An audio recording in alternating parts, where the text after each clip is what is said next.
Does your cat see you as their parent? Or are you just a well-trained butler with opposable thumbs? Excellent questions. The answer will make you question everything you thought you knew about love. See, cats have a unique way of expressing affection. Unlike dogs who will throw themselves at you like an over-caffeinated intern desperate for approval, cats are more selective. They'll rub against your leg one moment, then stare at you like you've deeply disappointed them the next. It's a relationship built on mutual misunderstanding, occasional bites, and just enough emotional manipulation to keep you invested. But do they see us as their actual parents? Like in the way a kitten sees its mother? Or do they think we're just large, clumsy cats who somehow control the food supply? Science has some answers. And don't worry, I'll translate them into terms that actually make sense.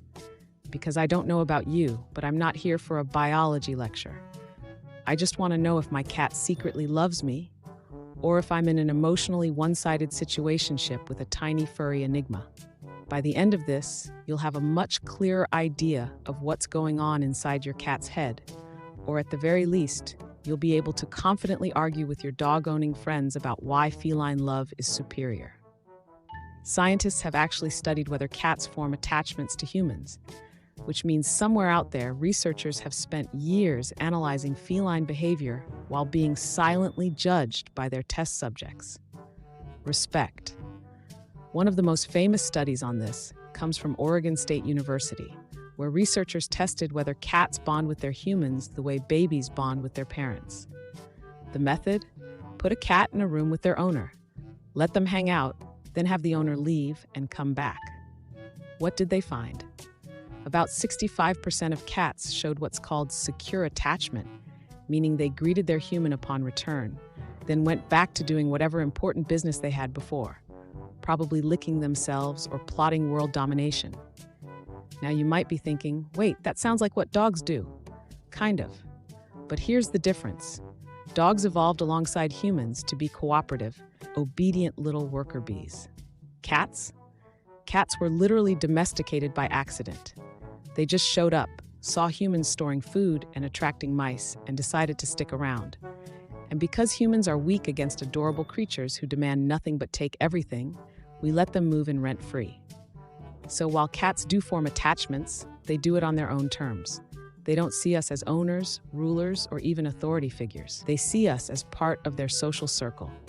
Sometimes comforting, sometimes annoying, but ultimately necessary for their survival. Think of it less like a child-parent relationship and more like a college roommate situation, where one of you refuses to pay rent but insists on sleeping on top of your laptop. The question isn't just whether cats love us, it's whether they even know what we are. Do they recognize us as humans, or do they think we're just really big, weird-looking cats who somehow figured out how to open cans? Well, according to feline behavior experts, cats don't adjust their social behavior for humans the way dogs do. Dogs know we're different. That's why they look to us for guidance, approval, and permission before doing something stupid. Cats, on the other hand, interact with us the same way they do with other cats, rubbing against us, headbutting, grooming us with those sandpaper tongues, and occasionally slapping us in the face for no apparent reason. These are all behaviors they reserve for fellow felines, which means, in their minds, we're just part of the club, a very large, possibly slow, but oddly useful member of the club. But here's the kicker. Unlike dogs who change their behavior based on whether they're dealing with another dog or a human, cats make no such distinction. They don't try to dogify their interactions with us. They don't suddenly start behaving like a different species just to communicate. No, they treat us exactly as they would another cat, sometimes affectionate, sometimes aloof, sometimes acting like they forgot we existed until their food bowl is empty. So, do they recognize us as humans? Not in the way we might hope. But do they see us as part of their world? Absolutely. It's just that, in typical cat fashion, they're too cool to make a big deal out of it. Some cat owners swear their furry overlords see them as parents. Others insist their cats see them as mere staff, existing solely to provide meals and open doors. The truth? It's complicated, because, of course, it is. One major clue that cats might view us as mother figures is needing. You know, that weird little paw massage they do on your lap before settling into nap? Or, if you're unlucky, on your bare skin like they're trying to make artisanal sourdough out of your thigh. This behavior starts when they're kittens, kneading their mother's belly to stimulate milk flow. But many cats continue doing it into adulthood, especially when they're feeling cozy and safe. Translation: your cat might associate you with the warmth and security they felt as a baby, minus the actual milk, unless you've made some very strange dietary choices. Then there's the meowing. Fun fact, adult cats don't actually meow at each other.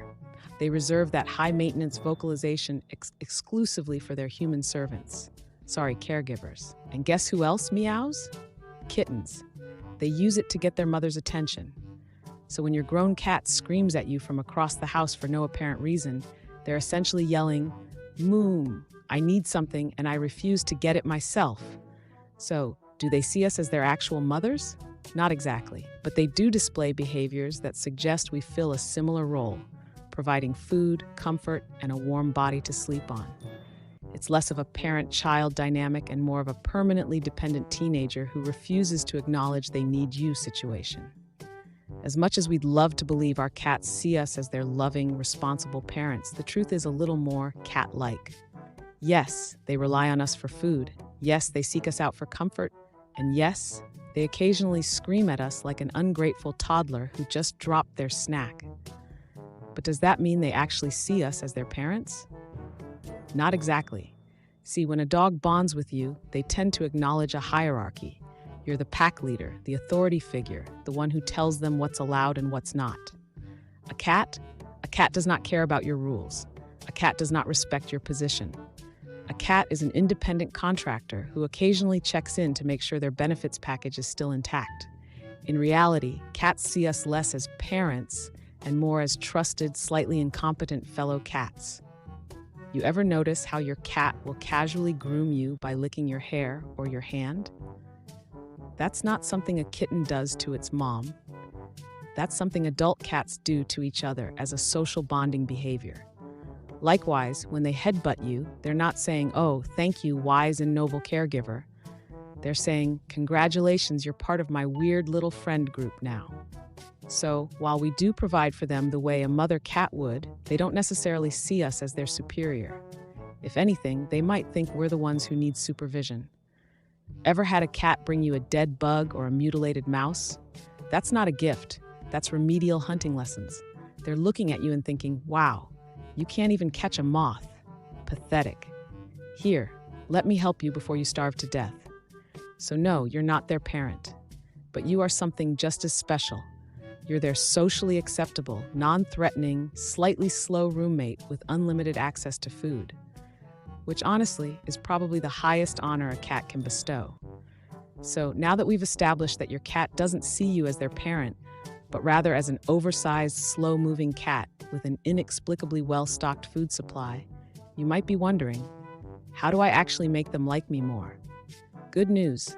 Unlike human relationships where bonding requires emotional vulnerability and difficult conversations, getting a cat to trust you mostly comes down to not being annoying.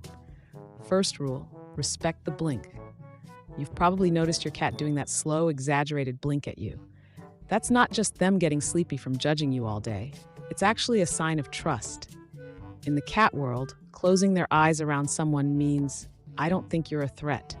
So if you want to return the favor, try slow blinking back at them. Congratulations, you just spoke fluent cat. Second rule, let them come to you.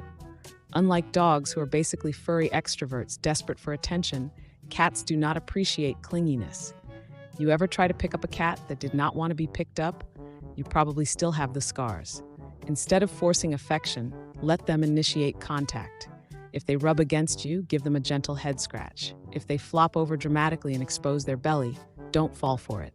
That's a trap. Third rule, engage in the right kind of play. Ever notice how your cat ignores the expensive toy you bought and instead becomes obsessed with a crumpled piece of trash? That's because to a cat, play isn't about the object, it's about the hunt. So instead of just shoving toys in their face, try moving them like prey. Make the string flee, let the feather hide, and most importantly, let your cat win sometimes. No one wants to play a game they can never win, not even your tiny murderous roommate. Final rule: respect their personal space. If your cat wants to sit on your lap, they will. If they want to be left alone, they will make that very clear. Learning their boundaries is the difference between a happy, affectionate cat and one who stares at you with the silent fury of 1,000 rejected belly rubs. Follow these rules, and over time, your cat will see you as a trustworthy, respectable member of their personal feline society. Or at the very least, they'll stop plotting your demise every time you walk past them. And really, that's the best you can ask for. So after all this, the big question remains: are we our cat's parents, or are we just glorified food dispensers with a pulse? The answer is a resounding yes, and also no, but mostly yes, in a way that will never fully satisfy your need for validation. Cats definitely form strong emotional bonds with us. They need us, meow at us, follow us into the bathroom like tiny, unhelpful bodyguards. They seek comfort in our presence, trust us to keep them safe, and occasionally grace us with a purr that feels like an exclusive VIP membership to their world. In many ways, we provide the same security and care that a mother cat would.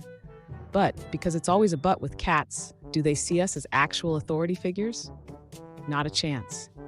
You will never be their alpha, their boss, or even their supervisor. If anything, they see you as the slightly incompetent one in the relationship. They acknowledge your usefulness, sure, but they also seem vaguely concerned about your ability to survive without their guidance. The slow blinks, the grooming, the gifts of half-dead insects. It's less, thank you, mother, and more. You poor, helpless creature, let me take care of you before you embarrass us both. So no, you're not their parent in the traditional sense. But what you are is something just as special. You're their trusted companion, their emotional support human, their provider of snacks and warm laps. It's not the unconditional worshiping love of a dog, but let's be honest, cats would never make it that easy. Instead, it's a love you earn. And isn't that what makes it so much better? So, what do you think? Does your cat see you as their parent, their roommate, or just the slightly incompetent staff member who somehow hasn't been fired yet? Let me know in the comments. I'm genuinely curious to see where we all stand in our feline relationships.